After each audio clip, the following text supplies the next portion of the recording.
Three, two, one. Oh my goodness. Good morning, good afternoon. Whatever it is for you, I hope you're having a fantastic day. My name is Zach Schaumler. This is Strong Opinion Sports, episode 362. There's a massive heat wave where I'm still living. Got a couple more weeks left here. Got the AC blasting. It's supposed to be 115 here tomorrow, which is just awful. I live in Washington. Why is it that hot? It's going to be a breaker record if it gets to 115. I think it already broke a record today at 108. I don't like I like warm weather. I don't like incredibly hot weather. It's not fun. Lost the power today. It's been off and on all day. Doing the best I can. It would be kind of hilarious if I lost power during recording. That'd be kind of interesting. I think the camera would actually keep going, but the lights would go off and the mic would cut out. It'd be interesting. So if that happens, stay tuned. You might get to witness that. Today we're talking about Tom Brady. We're going to talk about the NBA playoffs. We'll do a very, very healthy Ask Zach. Actually, no, it's a very short Ask Zach segment. I always say healthy, but today it's actually a shorter Ask Zach segment. I see a spider on the wall. Always throws me off. I hate spiders like so much. They're fast, and and there it goes. It just disappeared behind the curtain. I don't like that. I don't like that at all. That should not happen. We're doing a topic about the Jets documentary. It's called Flight. I wish it had a better documentary name. It doesn't. It's just called Jets Flight. I wish it was called like Flight Zone or something. It's not. I've got an interview to end the show with, but today I want to start with this. It's about Tom Brady. There was an article that got put out there on NBC Sports called "Read the First DM Chris Godwin Got from Tom Brady After Signing with the Bucs." And Chris Godwin is a receiver for the Tampa Bay Buccaneers. He's been there for 4 years now. He is the credited author of the article, as if, like he wrote it. And he talks about how he didn't believe Tom Brady, first of all, would end up choosing Tampa. He thought he was going to go to the LA Chargers. Was pretty surprised when Tom Brady ended up picking Tampa to play for them. And then after getting the notification that, hey, Tom Brady's coming to your team, he went to check Instagram, look at the news, and said, oh, wow, I have a DM from the Tom Brady. It was kind of mind-blowing to him. And Chris details the direct message he got on Instagram from Tom Brady. Tom said he was excited to play with Chris. He said he'd watched him a lot over the years. Tom even made a joke about college. Remember, Tom Brady went to Michigan. Chris Godwin went to Penn State. They're opponents in the Big Ten East, Michigan and in the Big Ten East division. So Michigan and Penn State, they play each other. Tom said, I'm not going to hold it against you that you're a Penn State guy. But the coolest thing Tom Brady did in this direct message, other than the fact he's reaching out, going above and beyond and sending a personal thing, is Tom said, hey, congrats on getting engaged. He left a personal touch that meant a lot to Chris Godwin. He said, wow, that was pretty cool. And so I just want to take a moment to highlight this side of Tom Brady's game where he goes so far above and beyond what's expected from your franchise quarterback.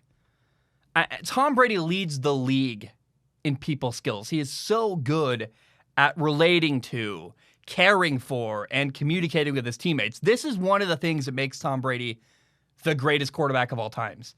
Tom Brady's playing chess while everybody else is playing checkers. It's so, when you look at over the years, the stories you hear about Tom, these are the kind of things that make Tom special. Chris Godwin wrote in the article that it shocked him to have the greatest player of all time not only say, hey, I'm excited to play with you, but also congratulate him on his engagement, that tiny little personal touch. It's a nice thing to do. It's pretty cool. And Tom Brady's not the most talented quarterback in NFL history. He's not the tallest or the fastest, certainly doesn't have the strongest arm. Got a strong arm for sure, but you look at things Patrick Mahomes does, you go, that's not something Tom Brady could ever do. Aaron Rodgers does stuff regularly that Tom Brady simply isn't capable of doing with a football. But Tom Brady mastered every single thing he could about the quarterback position. And it goes beyond decision-making and timing, your accuracy, and reading defenses. Tom will do anything to win, including connecting with people, showing genuine respect and care. And people skills matter. This is something you can take. Forget playing quarterback. If you're in the business world, no matter what you do in life, being able to relate to people and connect with people and have genuine relationships where you care about them and you build a rapport with them, That matters. Like, having people like you is incredibly valuable. It can help you win whether you're a quarterback, and it can help you in the business world get promoted. Like, being likable and getting along, that matters. And especially if it's genuine. Everybody, you can tell when it's fake. It sounds like the way Tom Brady does it, it's really real. In this article, Chris wrote it. In this article, Chris Godwin wrote about how, the first time Tom came to throw with his new teammates in Tampa. And Chris said that Tom Brady, the Tom Brady, came out there and was humble, friendly. He listened. He was out there, and this is Chris's words, not mine. He said he was out there to earn his new teammates' respect. Think about that. Tom Brady doesn't need to earn anybody's respect, not at this point in his career. Going into year 22, like, what? Is he going into year 22 or has it been 22 years? He's been in the league for over 20 years. It's year 22 or 23. I think it's going into year 22. Someone else I don't care about that minute detail. It is year 22. But Tom Brady could literally say, hey, you know who I am. Listen to me. And I'm sure at some point he gets there. But he also wouldn't win as much if he just imposed his will from the beginning. He has to earn the right to say, hey, listen to me. You have to earn the right to speak into someone's life. You have to earn the right. And it's one thing to earn the right on the football field. I mean, a lot of guys would say, hey, Tom Brady's won 6 Super Bowls going into Tampa. He's earned the right to treat people however he wants. And that's kind of right in a football sense. But relationally, you still have to earn the right on a personal level. And it sounds like Tom went into Tampa very gracious, very understanding, wanting to earn the right relationally with his teammates. I love that. And a massive part of why Tom Brady's been the huge success he's been. I don't want to say massive too many times. But the reason why Tom Brady has won 7 Super Bowls and done so well in his career is because of his people skills. It's more than just on the field, it's also off the field. Hey, decision-making, timing, accuracy, reading, and all that stuff matters for sure. But a forgotten component of his game often is the way he relates to people and gets along with people. His people skills are something that I hope never, ever gets forgotten about Tom Brady. It's one of the things that makes him so great. And he goes above and beyond, and it's what puts him on the next level. He's playing chess rather than checkers. And Tom Brady, people skills are something people just cannot forget when they tell the story of Tom Brady years from now about the things that made him so great as an NFL quarterback. The NBA Conference Finals are in full swing. The Western Conference Finals tonight. I'm recording this on, Saturday night? It's been a weird day. Heat wave, stuff on and on, power on and off. The Phoenix Suns just took the series lead 3-1. It's pretty unlikely that the LA Clippers are going to come back from that. However, right now in the Eastern Conference Finals, the series is tied 1-1. The Hawks won Game 1, and in Game 2, the Milwaukee Bucks put a beat down on Atlanta. So now we're at a really important moment where we kind of have to ask ourselves, will this be a good series or not? Is Game 1 the template, or is Game 2 what's going to carry on and continue throughout this series? By the way, I don't really care who wins. Not really. I like Atlanta. I probably am partial to Atlanta. I like Trae Young. I like their story. But at the end of the day, all I really want is good, competitive, high-level basketball. And in Game 1, we got that. Game 1, people said Atlanta, in fact, pulled off an upset. Atlanta won Game 1, 116-113. It was back and forth the entire game. Trae Young had 48 points on the road, by the way. Game 1 and 2 were both in Milwaukee. Game 3 and 4 are going to take place in Atlanta, back home for Atlanta. And also in Game 1, Milwaukee did not play their best. Chris Middleton only had 15 points. He was 6 for 23 shooting. The Bucks looked undisciplined. They had multiple possessions that were just ugly and some bad basketball. They looked, the word that I think Charles Barkley used at halftime was they looked lackadaisical. They just didn't look, I think he literally said word for word, look like they're playing Game 52 of the regular season rather than Game 1 of the Eastern Conference Finals. Meanwhile, Milwaukee's not having their best game. Trae Young was hitting step-back threes. He also was hitting this beautiful shot where it's a teardrop floater where on the run to the basket, drops it up and over. It's a beautiful shot. Oh my gosh, I love watching that. I love watching Kevin Huerter play with Trae Young. Their dynamic is really cool. So Atlanta won game 1.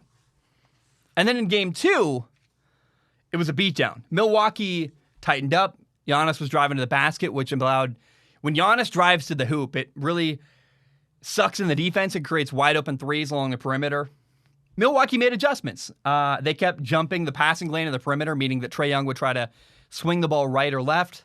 And as a result, Trae Young had 9 turnovers. Atlanta, as a team, had 19 turnovers. 4 of those were from the bench. So the starting lineup for Atlanta just turned over the ball a bunch. They did not have their best game. And a lot of that, part of it is because Atlanta wasn't their best. Part of it was because Milwaukee made some really good adjustments on the court. Trae Young also didn't shoot very well. He only hit 1 3. He was 1 for 8 from three-point range. And at halftime, Milwaukee had a 32-point lead over Atlanta. It was 77-45. Milwaukee ended up winning the game 125-91. That's game 2. Now, going into game 3, I have a couple questions. Really, 2 questions, basically. Number 1 is, can Atlanta keep this series competitive? Will Milwaukee win in 5 games? Are they going to win 3 in a row? And we're going to look back and go, I can't believe Atlanta won game 1. Or, hey, game 3 is a big deal because it's in Atlanta. It's definitely an inflection point in this series where we're going to learn a lot about the rest of this series from game 3. Is it going to be competitive or not? That's question number 1 going into game 3. Question number 2 is this. Will Yanis get called for a 10-second free throw violation? Basically, will the NBA enforce it? Yanis has this ridiculously long free throw ritual. It's it's kind of maddening to watch. Like, dude, just shoot the ball. And I get it. I'm sure he's got a lot going through his head. He's trying to get peace of mind and be in the right headspace when he's shooting. I have empathy for that. But also, the NBA has a rule that once you catch the basketball, you have 10 seconds to shoot or else it's a violation.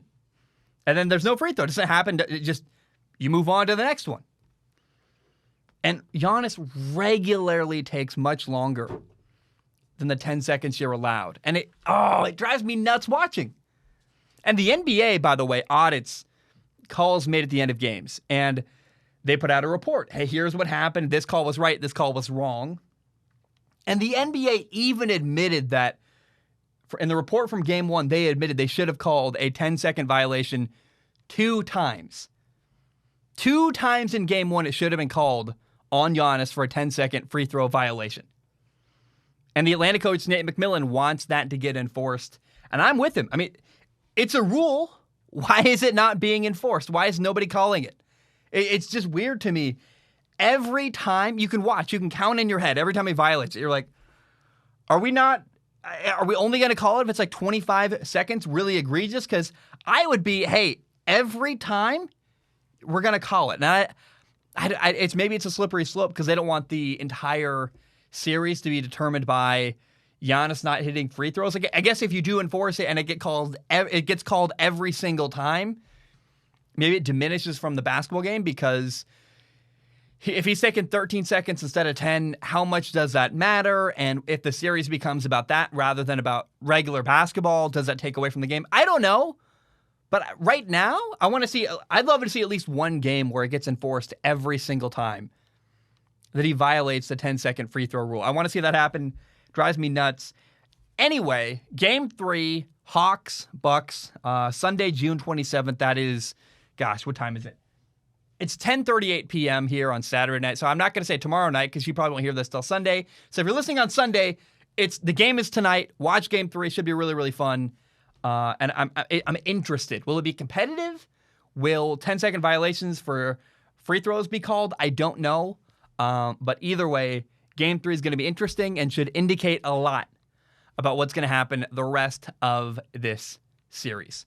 Guys, my name is Zach Schaumler. I'm going to take a short break. Coming up, we're going to talk about Jet's Flight. It's a terribly named documentary, but it's really interesting. I'm excited to talk about that. We'll do Ask Zach. And later, I have a fun interview coming up with my friend Jack Playhouse. My name is Zach Schaum. We're going to take a short break. I will be right back. All right, we are back. Hope you're doing very, very well. Full transparency, it's been a couple hours since I recorded. I recorded, power went out. I'm like, well, there's nothing I can do. So I went to bed, woke up, watched a Formula One race. Here we are. Let's jump in. Let's finish the rest of the episode. I want to start here. I guess feels like I want to say today, but it's the same episode. So, dude, if you're dealing with a heat wave right now, I don't know. I don't know why 115-degree weather knocks out the power. I wish I understood the science behind it. I don't, but I hope you're doing very, very well. Anyway, the New York Jets put out a 4-part documentary series. It's called Flight 2021. I'll be honest, the name is a bit unsatisfying. I wish it was called like The Takeoff or I don't know, Flight just for some reason didn't really move the needle for me. However, the documentary itself was very, very quality. It is worth noting, though, it is put together by the Jets PR team. So there's nothing negative. It's borderline Jets propaganda. It's really not, like, you're not going to hear any criticism of the Jets or any hard moments. It's just like a positive commercial, basically, for what the Jets are doing. But over the course of the 2-hour watch time, there is some really interesting stuff you can pick up on, some valuable information. And by the way, if you're a Jets fan, I'm not a Jets fan. I'm just looking for interesting content. But if you are a Jets fan, I would imagine that it's a really good watch. It really will prepare you for the year. It'll give you some excitement. It will teach you a lot about the team, about what's going on, who's behind the team, and who the new players are. And the series kind of covers 3 big things. Number 1 is the hiring of the new head coach, Robert Saleh. You get to know him, his philosophy, how he does stuff. And then part 2 and 3 is, number 2 is the free agency period, and number 3 is the NFL draft. So number 1, the thing that stood out most to me about Robert Saleh, and he said this multiple times, he said, I don't want group think. I don't want, he said in their coaches' meetings, in their scouting meetings, he encourages discussion. He wants people to be able to challenge each other, challenge their ideas. He doesn't want people to just submit with the common, again, the word is groupthink. He wants people to have their own individual ideas and be free to express them and share, hey, I like this player, and I know you don't like him, but I like him, here's why. He wants to hear everybody's ideas and have free-flowing discussion in their meeting rooms. I think that is phenomenal. It's super important to be able to hear multiple perspectives. And this goes with anything. This is not just in the sports world, but it does include the process of scouting players, whether it be in free agency or in the draft. And that was one thing that stood out about Robert Saleh to me. I went, I really, really like that. I already had a lot of confidence in the guy going into this documentary. All it really did was confirm everything I already believed. Robert Saleh seems like a great leader.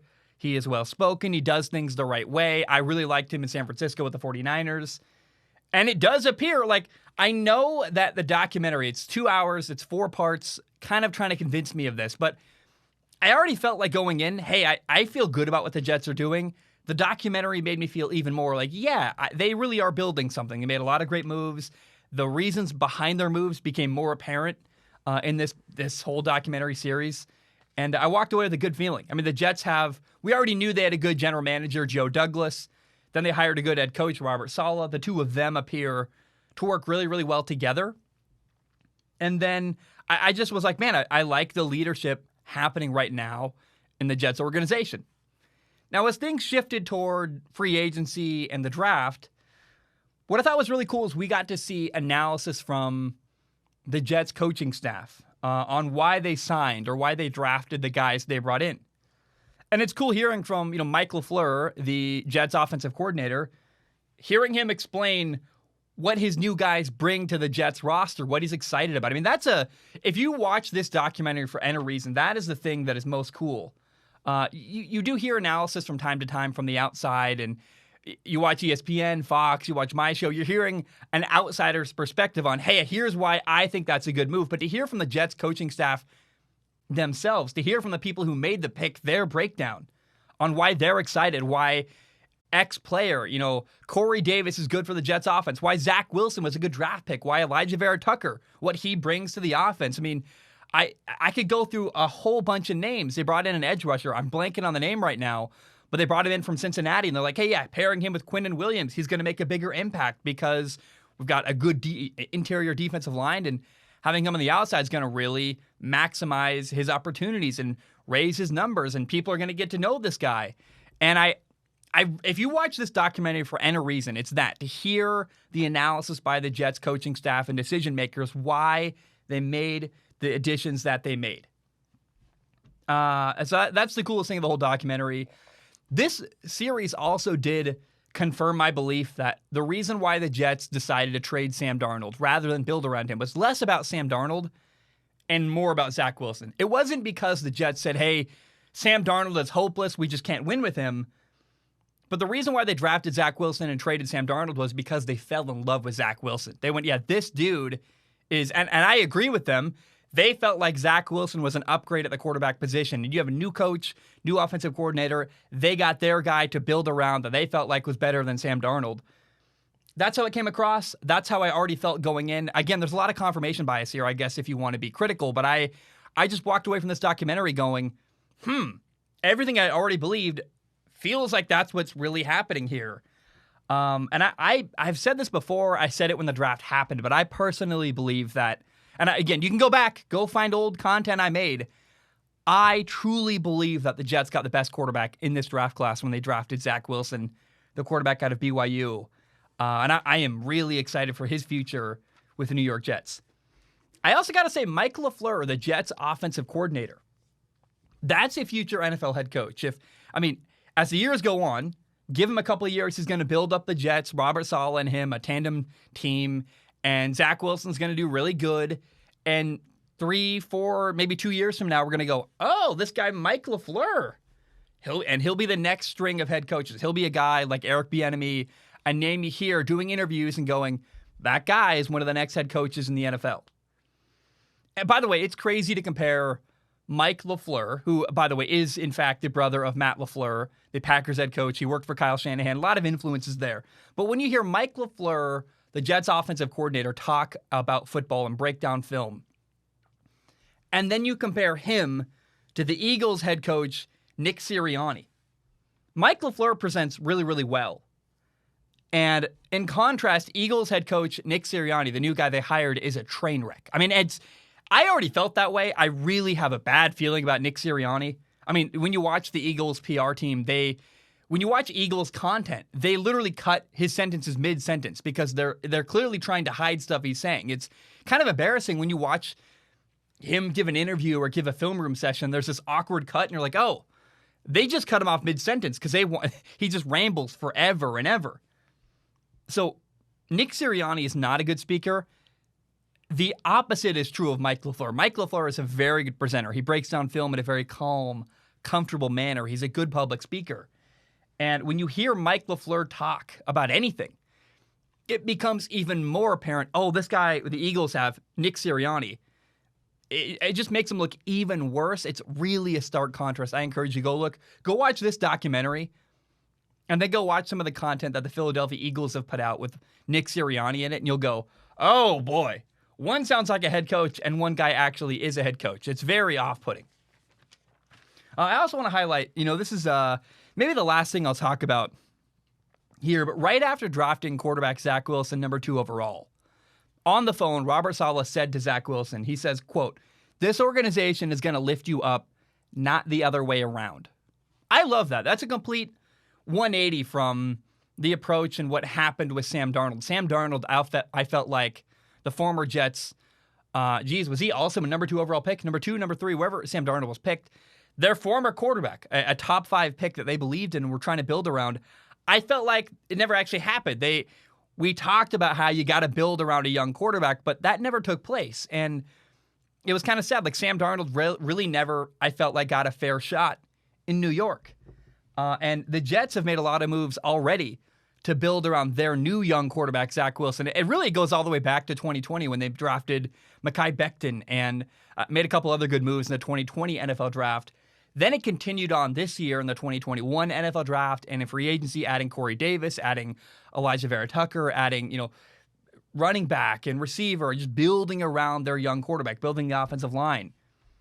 Zach Wilson has been given a lot of support. I feel pretty good about it. I look at what Zach Wilson has around him, the coaching staff, Robert Saleh, the offensive coordinator, the GM, the players around him. I go, I feel pretty good about the future there. They really are building something around their young quarterback, Zach Wilson. And I guess to end it here, I want to give a shout out to the editors of the documentary. I have no doubt the amount of film it took for them to run through all the Zoom meetings, there's probably hours and hours and hundreds of hours of content they had to go through and sift through to find the moments they did. I mean, it felt like they recorded every single Zoom meeting that the Jets organization ever had. And you're like, oh, it's so daunting to think about the amount of film they probably poured through to create this documentary series. It was really well done. Good storytelling, good editing. Really, my only nitpick is that I hate when you have white on white writing, or you have white writing on a really bright colored background or a white background and nothing to differentiate it from it. So like there's shots of like white writing to kind of set the scene on like a really white, barely blue sky. And you're like, I can't read that. And that's my only nitpick is I thought that the title cards could have been better, but that's like such a minute thing. And I guess I would encourage you, if you're interested, go watch the documentary. It's 2 hours. It's on YouTube. It's a 4-part series. If you're a Jets fan, I highly recommend it. I think you will really enjoy it. And those are my thoughts on the Jets documentary, Flight 2020. Okay, I wasn't planning on covering this at all, but my place lost power here in Washington. It's 115 degrees outside, which is just insanity. I don't know how that affects the power grid, but somehow it does. Maybe people are inside. Maybe they're running air conditioning. I certainly am blowing the air conditioning as fast and as cool as I possibly can. But when I lost power last night, I was like, well, I can't do anything. I just went to bed, woke up, and I woke up and realized, hey, there's a Formula One race on. I should watch that, then cover it. So here we are doing that. So let's dive in. We just had the Styrian Grand Prix in Formula One. It really wasn't the best race I've ever seen in Formula One. Max Verstappen, the Red Bull driver, dominated. And he dominated the way that we've seen Mercedes driver Lewis Hamilton done so many times before. Max was just pulling away from everyone. He had with a couple laps to go, he had a 15-second lead before Lewis Hamilton got a pit stop to try to get fastest lap. He was just pulling away from everybody by the end of the race. And look, I have not been shy about the fact I am rooting for Max Verstappen to win the Formula One title. I think it'd be cool to see Red Bull knock off the top dog Mercedes, see Max Verstappen knock off Lewis Hamilton. That's a fun story. I'm kind of rooting for that to happen. But I don't want to watch anybody win a race in a style the way Max Verstappen won Sunday morning. As for me, I guess it's Sunday evening for people in Europe. I don't know how it works. Time zones confuse me. But blowouts are not fun. I watched the race this morning and I was like, there's just not a lot of drama here. I want tense, competitive, wheel-to-wheel racing like we did 2 weeks ago. 2 weeks ago, we got that. We didn't get that here. And it was just France was a great race. This was not. This was a very you can find storylines if you want to. There certainly are things to talk about, but I was disappointed that the battle for first wasn't more competitive. Now, McLaren versus Ferrari, that was interesting. Lando Norris got 5th, and the Ferraris finished back-to-back. Carlos Sainz got 6th, and Charles Leclerc got 7th. In fact, Charles Leclerc had to make a really big comeback to get to the spot where he could finish in 7th. On lap 1, Pierre Gasly and Charles Leclerc made contact with each other. Pierre Gasly got a puncture. He ended up having to retire in the end. Charles Leclerc got his front wing knocked off, and so he had to pit at the end of lap 1. And then Charles Leclerc had to battle all the way through the grid, all the way through the field to get back up and finishing 7th. So I thought, Charles Leclerc won driver of the day. I think that's very, very deserving because he came from the very back to finish 7th, get in the points, help his team out. I love that. I thought it was very, very exciting and interesting. Now, the most heartbreaking part of this race was George Russell. He's a driver for Williams. He's never finished in the points. It's pretty clear anytime you watch George Russell, you go, this is a really talented driver with a really bad team. He had great pace all weekend. He was kind of outperforming the car, to be totally honest. And today, he was up in the points, was in the 8th spot on the grid when his car had a problem and he had to retire early. And it's so disappointing because I was like, man, I thought this was finally, if there's ever a race where George Russell's going to finish in the points, it's today, right now. And for him to have engine failure that's not his fault at all, it's so just sad and disappointing. And I personally really, really want to see George Russell drive for Mercedes. He's such a good driver who is so clearly on such a bad team with Williams. So if we can ever see George Russell on a good team, I really want to see what he can do. I think he's a guy who has potential if he's given time to grow and build and a good team around him. He could win a world title, but he just needs a team around him. He's one of those guys like Lando, Max Verstappen, Charles Leclerc. I would put George Russell in that conversation as a guy who, you give him a good enough team, he could win it all. But right now, it's so obvious he's on an awful team with Williams, and I just feel so heartbroken for George Russell. Now, here are the meaningful results from the race. Max Verstappen won for Red Bull. Lewis Hamilton got second for Mercedes. Lewis also, by the way, got fastest lap, which is another world championship point for him in the driver's standings. I guess, is that all? Anyway. The other Mercedes, Valtteri Bottas, got third. Sergio Perez almost caught him. He finished fourth. Sergio Perez in the Red Bull got fourth place, was literally half a second behind the Mercedes in third. Lando Norris got fifth for McLaren. Sixth and seventh were the two Ferraris, Carlos Sainz, and then Charles Leclerc. Charles Leclerc, that crazy comeback, really, really cool. Here are the current standings right now in Formula One. We'll start with the driver standings. You have Max Verstappen in first with 156 points. Lewis Hamilton in second with 138 points. Sergio Perez is way behind. He's in third with 96 points. I give you that to show context of how separate Lewis Hamilton and Max Verstappen are from everybody else. It's a two-person race, and then there's everybody else way behind them. In the team standings, you have Red Bull in first with 256 points. Mercedes in second with 212 points. Then you have the battle for third. Right now in third, you have McLaren. They have 120 points. And then Ferrari's in fourth with 108 points. So it's Red Bull, Mercedes. That's tier one. Tier two, the battle for third, McLaren, Ferrari. And then way behind in fifth, you have AlphaTauri with 46 points. It's really, there's two people battling for first. There's two teams battling for third. And then that's it. The rest of F1 is way behind all of them. Next weekend, we have another race in Austria, the Austria Grand Prix, on Sunday, July 4th. I think that's I know that's Independence Day in America. I'm sure there's a big IndyCar race. You know me. I'm going to lean Formula One. I'll watch the Formula One race because I love Formula One. It's a doubleheader, back-to-back weekends in Austria. I loved the Styrian Grand Prix, like where it's located.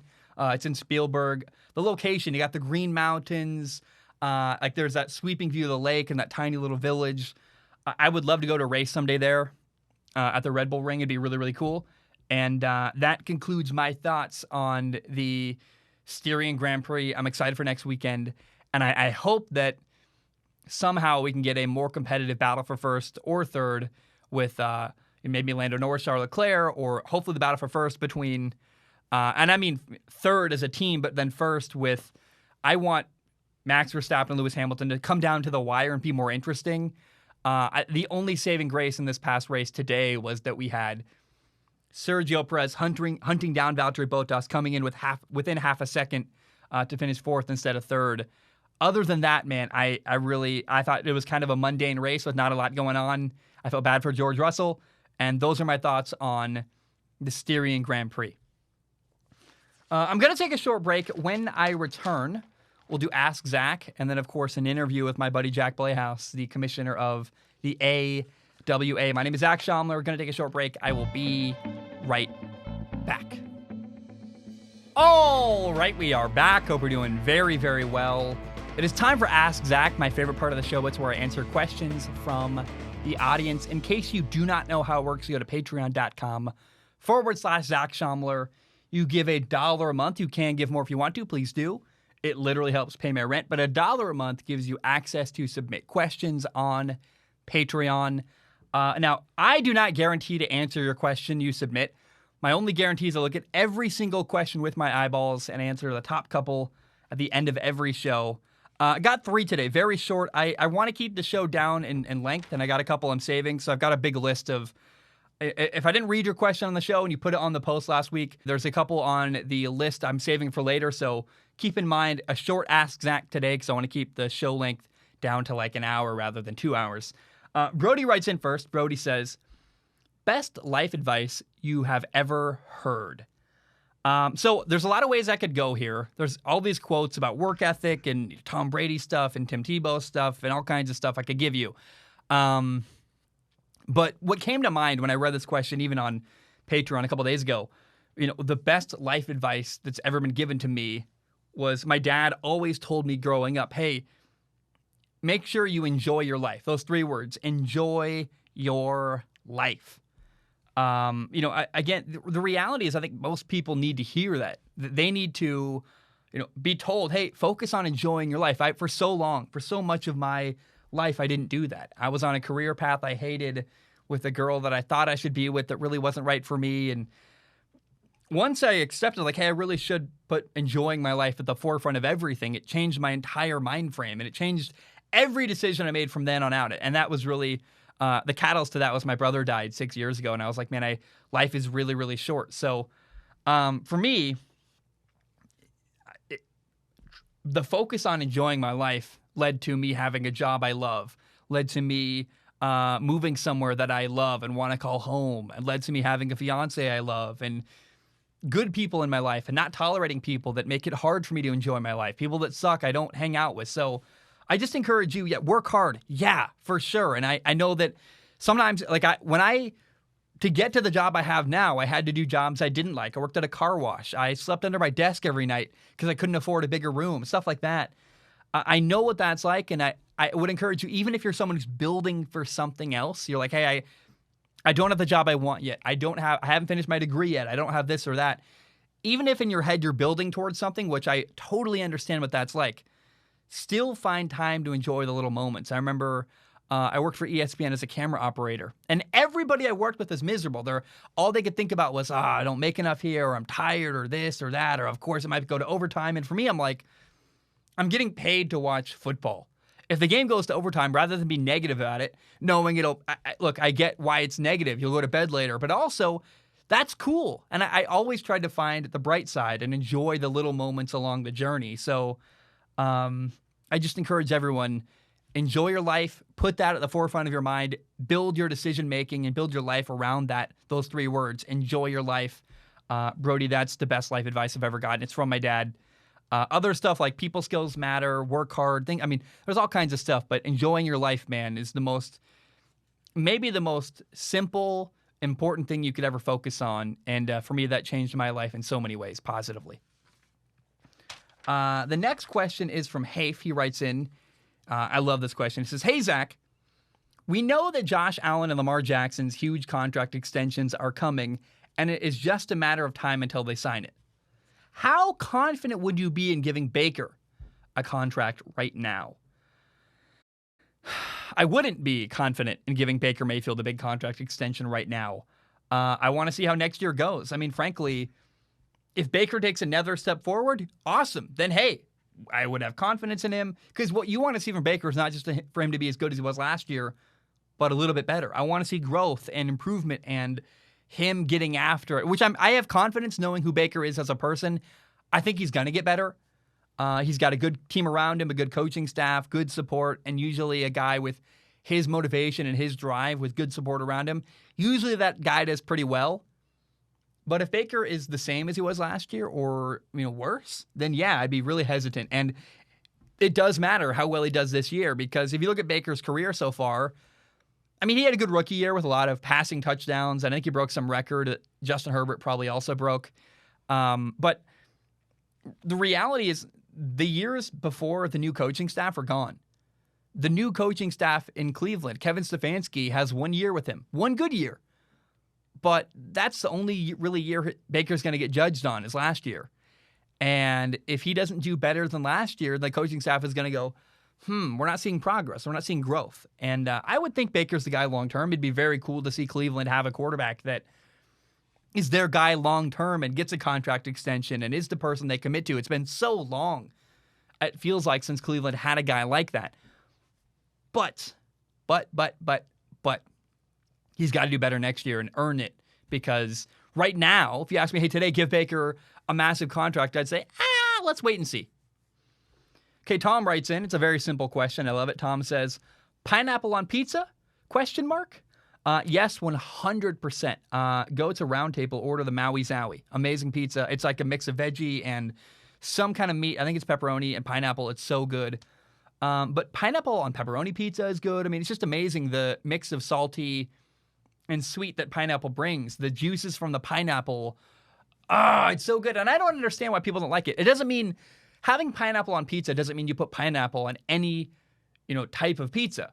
The white cheddar broccoli pizza. What was it called? There's some other name for it. I can't.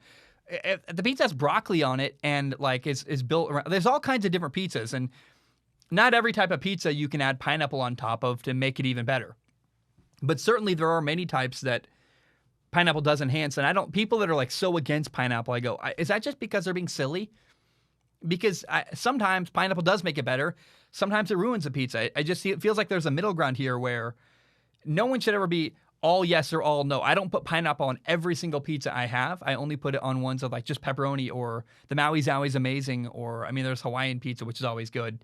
But I don't know why you can't have pineapple sometimes. Like, why is that not an answer? People that are like, it never belongs. I'm like, well, how about you try it and expand your horizons a little bit, because it's fantastic sometimes. Is that a good answer? Because I feel like that's honest. I mean, I had a pizza in New York. It was like white sauce and broccoli, and you know what it was? It was a Buffalo Ranch pizza. It was Buffalo Ranch. It was Buffalo Ranch chicken with broccoli pizza on it. That sounds terrible if you added pineapple. Like, don't add pineapple to that pizza. Not every pizza needs it, but sometimes you add pineapple, it makes it amazing. So pick and choose the right scenario. But you people out there that are like, screw pineapple, it's terrible, I'd go, okay, let's expand your horizons a little bit. Open your mind, because that's a little bit short-sighted in my opinion. Okay, guys, I want to end the show here.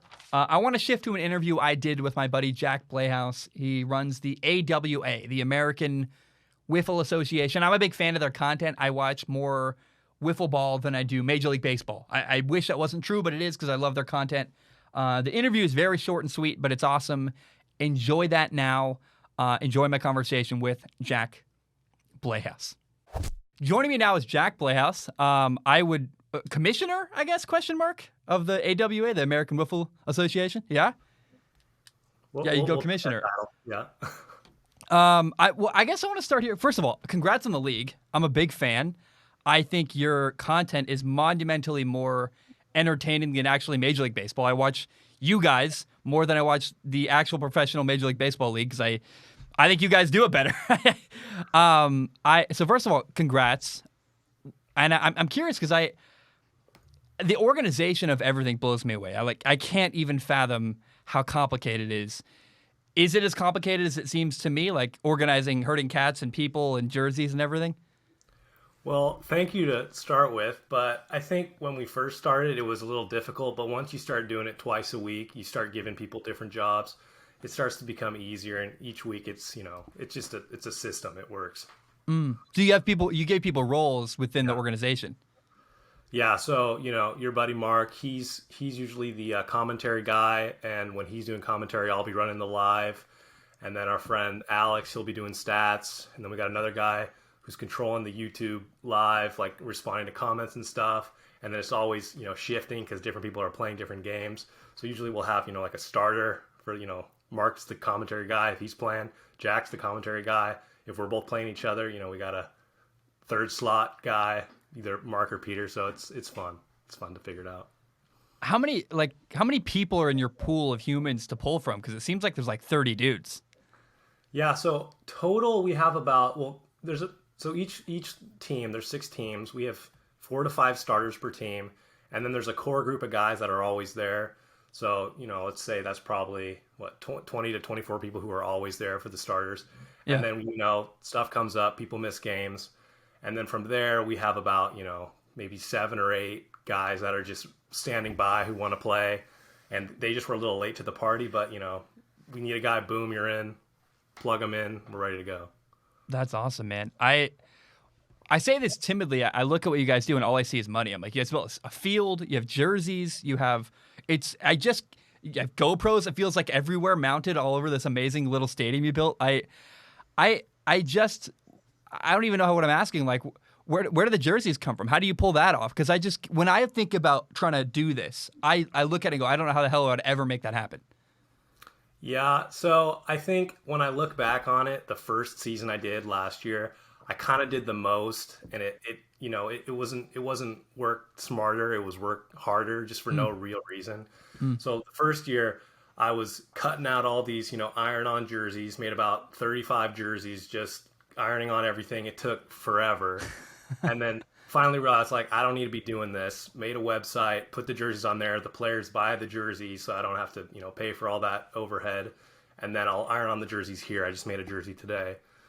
But yeah, I think we're approaching break even. Which is what I told myself when I started the league. Is like I can't stop before I at least make all my money back. It's just throwing away money. Yeah. But yeah, it's been good. When my impression is that's like your parents' house, right? Because you built this really cool stadium. Like there's the trees and this amazing like fence in the back. And is that accurate? I mean, is your parents' house?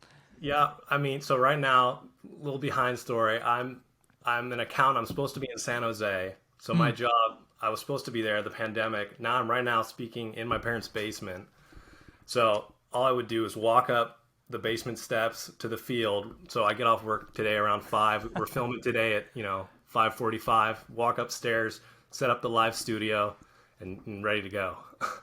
That's so awesome, man. And what blows me away too is the production value, where you guys have like you have a drone shot to start of I think of like Edmonds, Washington, this beautiful like drone shot of all the trees, and then you have GoPros in every corner. And I guess I'm curious too, are the cameras like connected to some system live where you can cut to during games? So we have 2 different setups. So initially it was, and I'm going to continue to put out, edited content. Yeah. Like the abbreviated games. So that's like the drone shots. And then I'll have my camera up behind the mound, and then, the GoPros. That's all record it, edit it later. But then for the live content, that's just a system of about 4 or 5 iPhones that we can just do live. So we got 2 sets of cameras going at all times. Yeah. That's awesome, man. Well, I think people watch and don't understand the complexity of, because I've done jobs for ESPN. I've done a lot of camera work.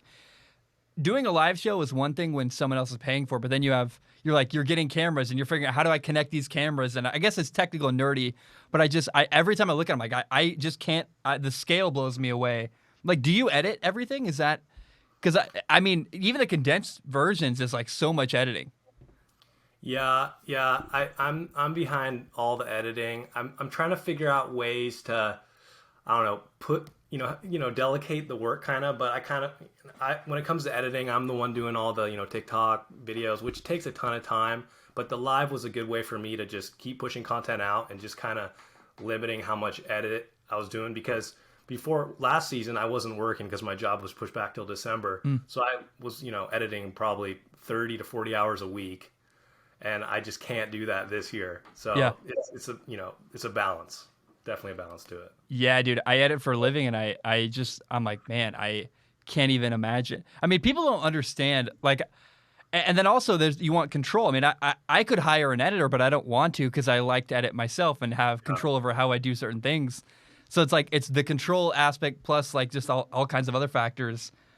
Who does the stats? Is that you too? So like, I mean, do you understand how much it's crazy?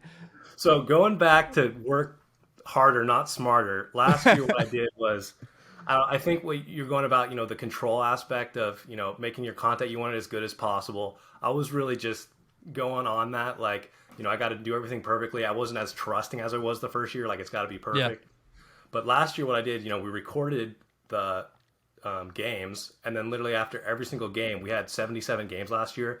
For 2 hours after every game, I would go through all the things and do the stats. And I'm like, that's just not feasible. So this year, now we're doing the stats live. So, we'll have my friend Alex Harden, or, Mark was doing some stats too. They'll be doing the stats live, which just makes way more sense. I don't know what I was thinking. Yeah. Or so they just have like a notebook as they go kind of thing. Like it's one of those, probably the actual, it's an app. That's awesome. It's like iScore or something like that. So yeah. It's all on one phone. It's pretty easy to manage. It is. And then how do you have an app? Like, how do people know when to show up for a game? Is that another like website or app? I mean, right now it's just I think I just text kind of the captains. There's 6 captains on each team. I'm just like show up, and then we'll make a post and tag the people on Instagram. It's just like okay, it's another reminder. But there's definitely times like 1 hour, 2 hours before that people don't show up. One time my dad played and I saw that. yeah, he tore his hamstring, so we try to avoid those emergency backups. And then you guys built this field. I mean, what was that like to build a field, and where did that idea come from? I mean, because I don't have the vision to see like, oh, that's a yard. I can make that into a baseball field. Like, that's a cool thought, man. Are you first of all, are you proud of that? Like to be like, we built this cool thing. Yeah. It's fun. It's a very fun thing to do. I think we've had about I want to say 4 or 5 phases. Like this field we made it probably the first phase of it or so called probably 5 years ago in the backyard, and then like a couple years ago we cut down some trees and we used the trees as part of the fencing, and that was in some of the videos last year, and I was kind of like okay, it's probably a little bit of a safety hazard there. So this year I had a week off of work, just decided to just totally redo the whole thing. So, there's always room for improvement. We got 6 trees in the back of the field. So it's like, it adds character, but at the same time, like, I probably wouldn't want trees there, but, we'll roll with what we got. Well, I think about like little Jack, like you're 9, 10 years old. Was there wiffle ball games played in that location growing up too? Yeah, I mean, it went back. I think when we started getting serious about it, it was high school, and we had the Edmonds Wiffle Ball League where we're all from, and we used like our senior skip day. We had the whole senior class play wiffle balls, about 70 people or something like that. So it's been in the works for a very long time, and we just I just decided we have all this, we're doing it already. We may as well just start putting the content out and seeing what happens. Your life sounds like the movie Tag, where these guys like played tag their whole lives, and like we should like actually make this legit. Like it sounds like you did it for a while, and they're like, let's make this into a real thing, right? Yeah. I mean, yeah. It was just something to do, and I just kind of thought to myself like I was just doing nothing, like after work or whatever. I'm just like, okay, let's do something productive and see what happens. And I think the beauty of it is like, it just kind of started getting popular for no reason. I kind of watch the video sometimes. I'm like, who's watching this? Then all of a sudden, a ton of people are watching it. I'm like, okay, let's keep it going. I wouldn't sell it short, man. It's good content. It's exciting. There's, I mean, are there? I guess another question I'm curious about: are there little rules you guys decided to implement that made games faster or more exciting? For the most part, it's pretty consistent. If you're thinking about baseball rules, it's pretty consistent. Other than the fact that obviously, so we have a speed limit, which sometimes is a little tense subject for fans of wiffle ball because they like seeing the super fast curves and all that stuff. We still have the curves, but our main thing is we want to have action games. We don't want walk, strike out, walk out. Flare base hit, maybe a digger there. But and then also with the trees we have rules like if it hits one of the trees that's right above our home plate, it's a foul ball, stuff like that, just based on yeah. And then why 3 innings? Why was that? Because you guys play 3-inning long games. Yeah. How did that decision get decided?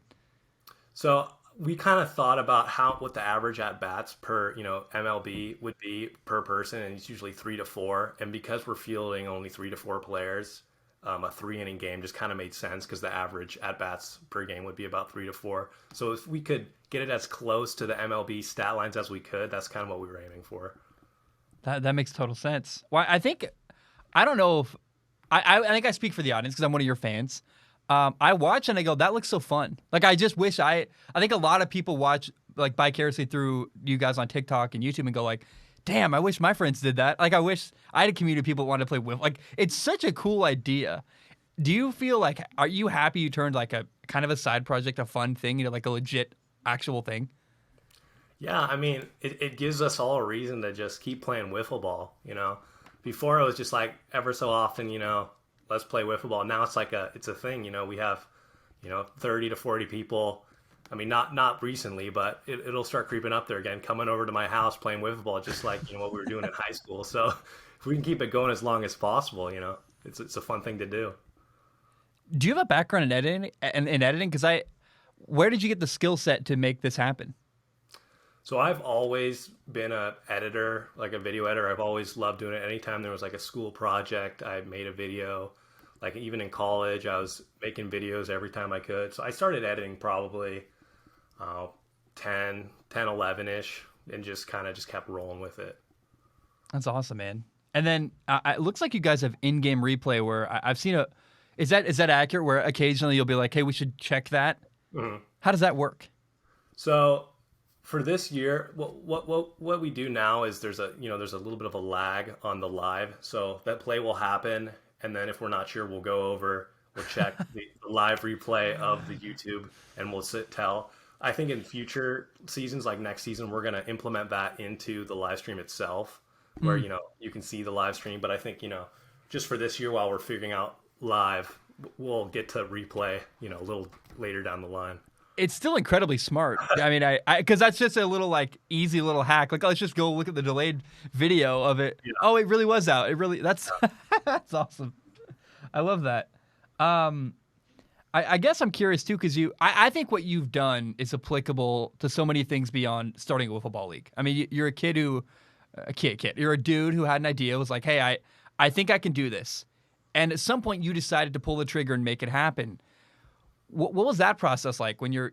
Because I remember when I first started my podcast, I was like, I should do that. I thought about it for a while, and there's a moment where I broke through it and made it happen. What was that process like internally, where you're like, I think we can do it. Let's make it happen.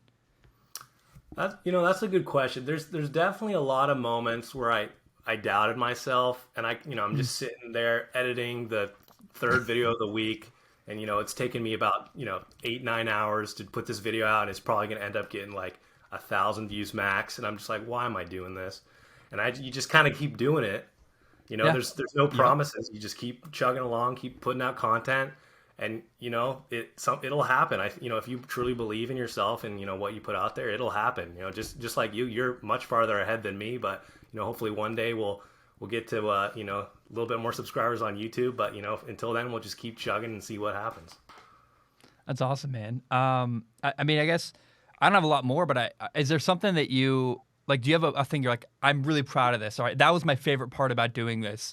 Is there like a couple highlights for you that you look back on or you in the moment you're like, man, that's awesome. I'm so proud of that.